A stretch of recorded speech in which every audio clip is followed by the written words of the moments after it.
Hai Sobat Seribu, saat penat dan jenuh melanda, pasti Sobat Seribu langsung membayangkan ingin pergi ke tempat yang bisa menyegarkan pikiran dan memunculkan kembali semangat. Beraktivitas di tempat yang masih alami dan kental akan suasana alam yang masih segar bisa jadi pilihan yang pas buat meningkatkan kekebalan tubuh dan menjadi sarana pemulihan bagi tubuh dan jiwa. Tapi kadang agak malas juga ya kalau harus pergi ke tempat yang jauh yang memakan waktu dan pastinya biaya. Sobat Seribu nggak perlu bingung, cukup datang ke Taman Nasional Kepulauan Seribu yang ada di utara Teluk Jakarta. Sobat Seribu sudah bisa mendapatkan suasana alam yang menyegarkan dan yang pasti gak bikin kantong Sobat Seribu jebol. Sobat Seribu bisa datang ke Pulau Pramuka. Di sana ada sarana wisata alam yang seru dan juga sajian ekosistem yang lengkap dan indah. Saat ini, transportasi menuju Taman Nasional Kepulauan Seribu telah tersedia setiap harinya dengan biaya yang terjangkau. Sobat Seribu bisa berangkat dari 3 pelabuhan yang ada di Jakarta, yaitu Marina Ancol, Kali Adem Muara Angke, dan Sunda Kelapa.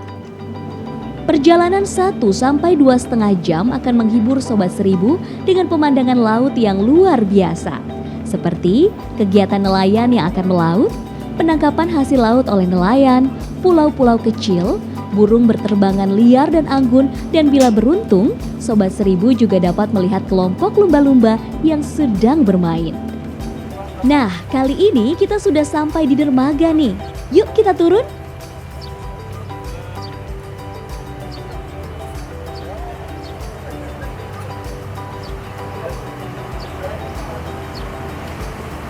Gimana? Benar kan apa yang saya bilang? Indah kan?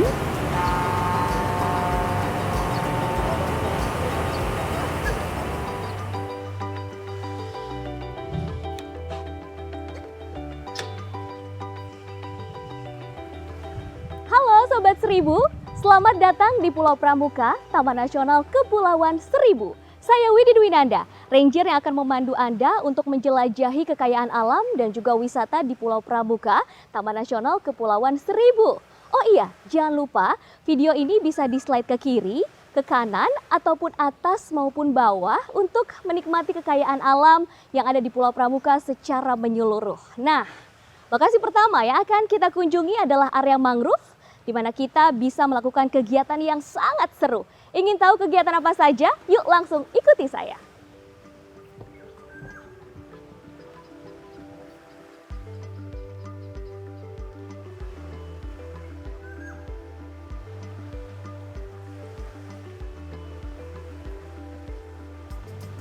Sobat Seribu, pemandangan alam yang sangat eksotik, udara yang segar, dan juga keseruan menaiki kano menjadikan wisata area mangrove ini sebagai pilihan yang tepat untuk menghabiskan waktu libur akhir pekan Anda.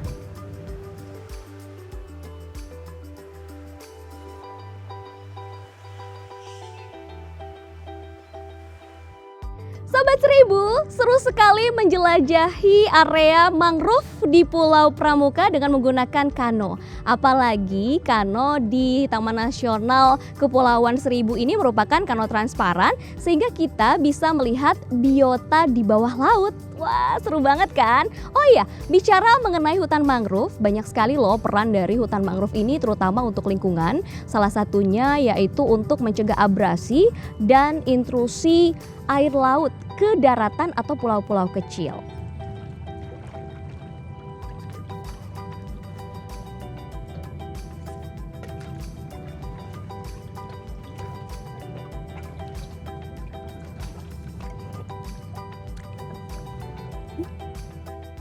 Sobat Seribu, hutan mangrove tidak luput dari permasalahan lingkungan akibat pengelolaan yang buruk dan kerusakan ekosistem, sehingga menyebabkan percepatan proses abrasi dan intrusi, dan hal itu menyebabkan ketersediaan air tawar di pulau menjadi berkurang. Nah, salah satu solusinya adalah penanaman mangrove. Yuk, kita tanam sama-sama.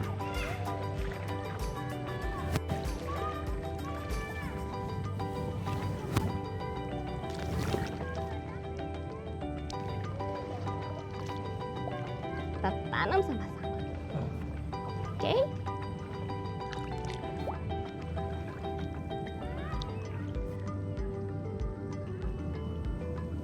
Biasanya penanaman mangrove ini dilakukan secara bergotong royong. Jadi memang memberdayakan masyarakat di sekitar Pulau Pramuka.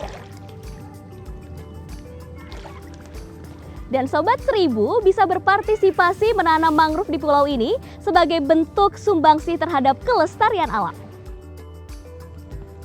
Sobat Seribu, selain dengan menaiki kano untuk menikmati keindahan alam di area mangrove ini, kita juga bisa melakukannya dengan berjalan-jalan di area trekking mangrove seperti saat ini. Gimana? Seru sekali kan? Nah, tadi kan kita sudah berwisata sambil melestarikan alam dengan menanam mangrove sehingga kita bisa mencegah abrasi dan juga intrusi air laut. Itu sudah kita lakukan. Selanjutnya saatnya saya untuk mengajak Anda ke lokasi berikutnya nih, yaitu Padang Lamun. Eits, tapi jangan membayangkan saya akan mengajak Anda ke tempat untuk melamun ya. Lalu seperti apa sih Padang Lamun itu? Yuk langsung saja kita kunjungi Padang Lamun.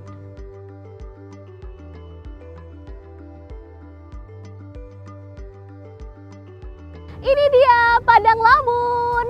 Ya Sobat Seribu, jadi Padang Lamun ini bukan tempat untuk melamun ya. Saya informasikan nih, lamun adalah sebuah tumbuhan tingkat tinggi yang memiliki akar rimpang, daun, buah dan juga bunga yang dapat tumbuh dengan baik di dalam laut. Karena pola hidup lamun ini berupa hamparan, jadi disebut sebagai padang lamun. Nah, ada yang penting juga bahwa lamun memiliki peran yang sangat besar, yaitu salah satunya sebagai habitat atau tempat tinggal dan juga tempat berkembang biak hewan-hewan laut seperti ikan, kepiting, udang, teripang, dan lain-lain. Nah, selain itu, lamun juga memiliki fungsi untuk menjernihkan air laut karena daun-daun lamun dapat mengangkat sedimen dan mengendapkannya ke dasar laut. Kita akan melakukan transplantasi lamun dengan teknik turfs ya. Sudah ada 3 pemandu juga di sini. Ada Mas Ian, Mas Julian, dan juga Mas Maidi. Ini sudah ada disiapkan, ini frame-nya atau kerangkanya. Ini menjadi media tanamnya juga ya. Lalu ini ada bibit lamun, kita sudah siapkan. Dan dalam satu kerangka ini maksimal 25 bibit lamun. Tapi kalau kita sekarang cuma simulasi aja jadi hanya 6. Jadi memang kisarannya 6 sampai 25.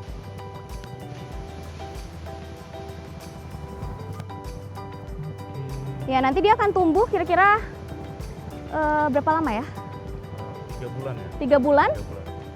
Kalau sudah tumbuh, nanti akarnya itu akan menempel di dasar laut dan si frame-nya ini atau kerangkanya itu bisa digunakan kembali untuk transplantasi lamun berikutnya. Baiklah, transplantasi lamun sudah selesai. Waktunya kita eksplorasi ke lokasi lain ya. Yuk, langsung ikuti saya. Eksplorasi selanjutnya yang tak kalah menarik yang bisa dilakukan di Pulau Pramuka, Taman Nasional Kepulauan Seribu adalah wisata edukasi konservasi terumbu karang. Nah, melalui kegiatan ini, Sobat Seribu dapat mengetahui dan juga berpartisipasi dalam program transplantasi terumbu karang sebagai respon untuk membantu pemulihan ekosistem terumbu karang di laut, sekaligus untuk memberdayakan masyarakat di sekitar kawasan Taman Nasional Kepulauan Seribu. Sobat Seribu, kita sudah ada di lokasi transplantasi karang dan di sini sudah ada Mas Maidi, Mas Ian dan juga Mas Julian yang akan membantu saya untuk memandu Anda mengetahui cara bagaimana sih sebenarnya untuk transplantasi karang ini. Nah, kita sudah ada bahan-bahannya, sudah ada indukannya juga dan sebenarnya transplantasi karang ini sangat mudah dilakukan. Tekniknya itu hampir sama dengan teknik stek pada tanaman lain. Nah, Anda tinggal menanam bibit karang dari indukan yang sudah disediakan ke media tanam berupa karang mati. Nah, seperti itu. Dan nanti kita lihat prosesnya seperti apa yuk. Yuk, seperti ini.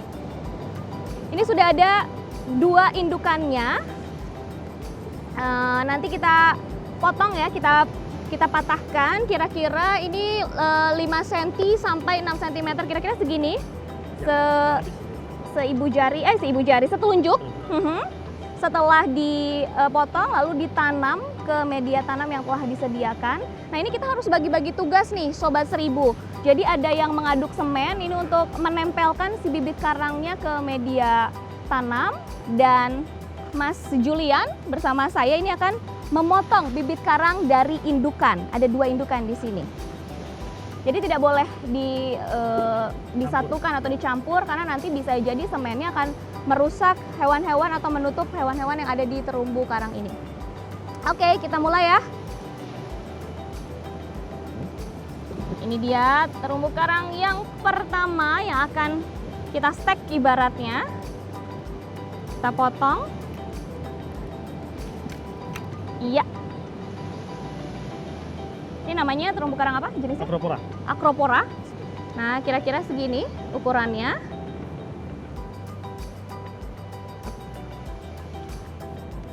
Di mana lagi?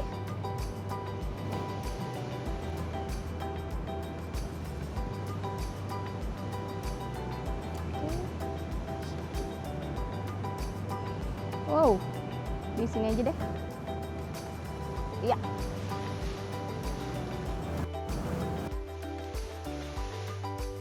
Sudah semua ya? Sudah ada 8 maksimal ya? 1, 2, 3, 4, 5, 6. 3, 4, 5, 6, 7, 8. Sudah ada 8. Ini mungkin kurang nempel. Ya, sudah 8 bibit karang yang ditanam di media tanam. Selanjutnya adalah kita akan meletakkan ke perairan, yaitu lokasi pemulihan. Kita angkat dan kita turun ke area pemulihan yang sudah ditentukan. Tadi kan kita sudah menanam bibit karangnya. Sudah ada 8 bibit karang di media tanam. Waktunya kita untuk meletakkannya di area yang sudah ditentukan. Ya, kita letakkan di sini dan sebagai gambaran nih Sobat Seribu, bibit karang ini akan bertumbuh 1 cm dan membutuhkan waktu 1 hingga 2 tahun. Wow, makanya kita harus benar-benar menjaga kelestarian terumbu karang karena begitu panjang prosesnya untuk menjadi terumbu karang yang indah. Dan dengan adanya transplantasi karang ini kita sudah menjadi bagian untuk melestarikan terumbu karang yang ada di Pulau Pramuka.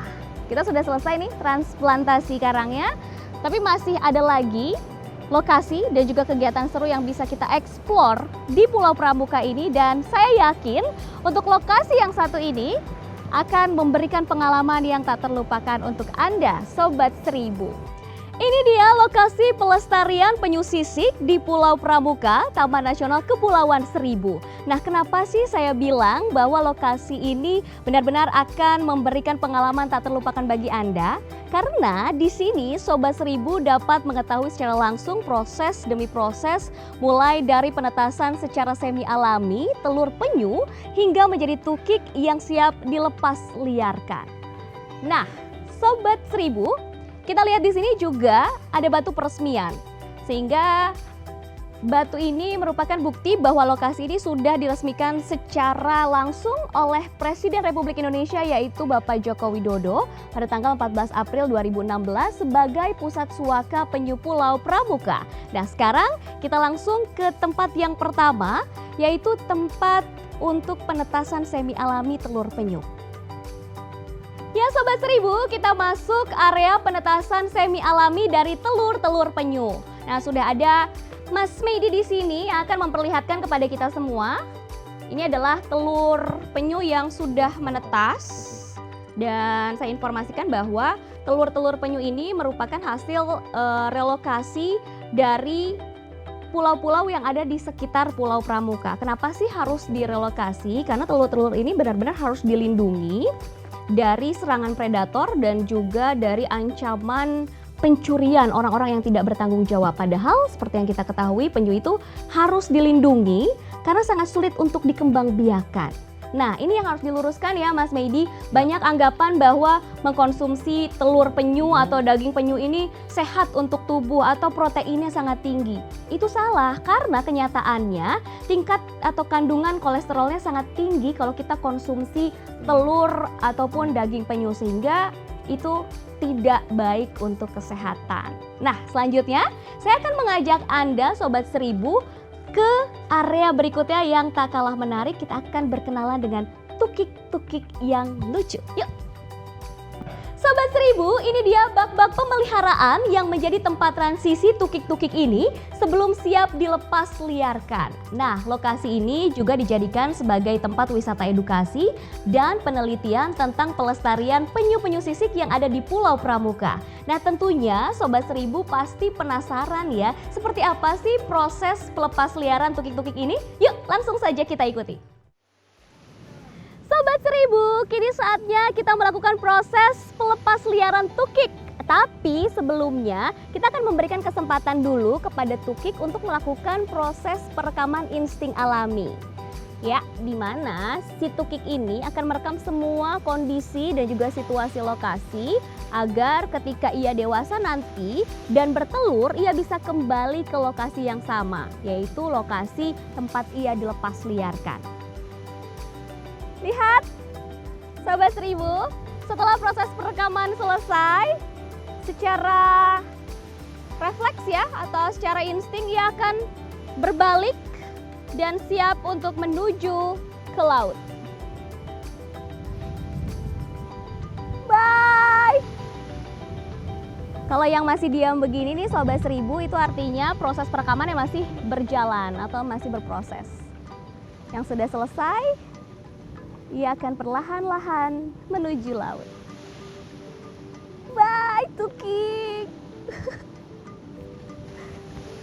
Ya Sobat Seribu, proses pelepas liaran tukik ini memang tidak mudah, tetapi bisa menjadi kegiatan yang sangat menyenangkan karena dikemas sebagai wisata edukasi dengan informasi yang ringan, mudah dimengerti dan tentunya menyenangkan seperti yang tadi kita lakukan bersama. Sobat Seribu, mayoritas penduduk asli yang tinggal di kawasan Taman Nasional Kepulauan Seribu ini masih melestarikan cara hidup dan tradisi leluhur.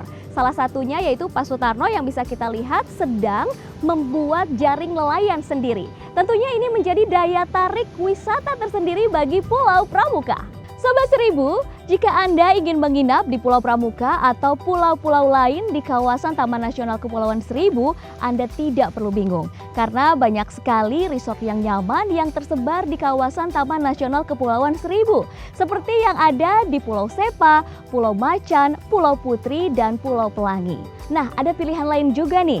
Jika Anda ingin tinggal dengan konsep berbaur bersama masyarakat, Anda bisa memilih 1000 Resort Pramuka, Villa Delima, Wisma Dermaga, dan berbagai homestay seperti Mega, Lilat, dan juga Regar. Untuk kisaran harga homestay di Pulau Pramuka ini pun sangat terjangkau, yaitu antara Rp300.000 hingga Rp750.000. Murah kan?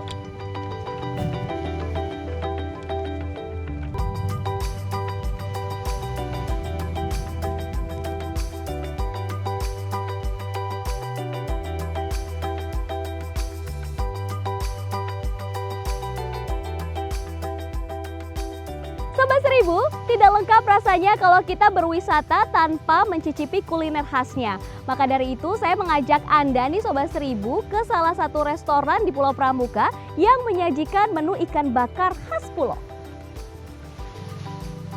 Waktunya makan. Nah, yang saya pesan adalah ikan bakar bawal bintang.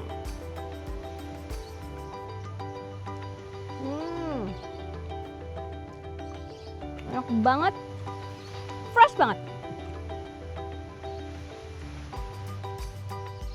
Ikan bawal bintang ini merupakan salah satu kuliner khas yang ada di Pulau Pramuka dan bisa disajikan dengan sambal, menambah cita rasa. Sobat Seribu, usai sudah petualangan kita hari ini di Pulau Pramuka Taman Nasional Kepulauan Seribu. Gimana tadi eksplorasi kekayaan alam dan wisatanya? Seru kan? Namanya juga Kepulauan Seribu, berarti tidak hanya Pulau Pramuka yang bisa kita jelajahi. Masih banyak pulau dengan keindahan dan wisata alam lainnya. Seperti Pulau Macan dengan konsep eco-resort,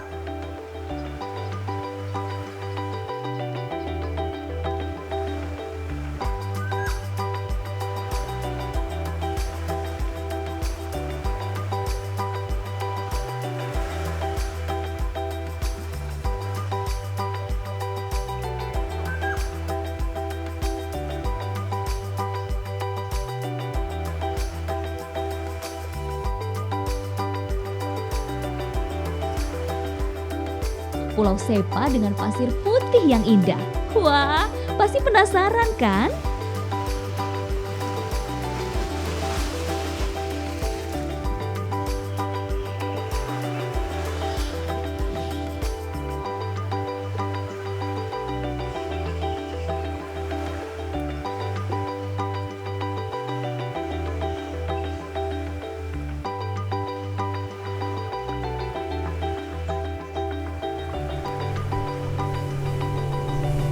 Di kesempatan lainnya, saya Widi Dwinanda akan mengajak Anda kembali berwisata melalui virtual tourism Kepulauan Seribu National Park. Sampai jumpa lagi!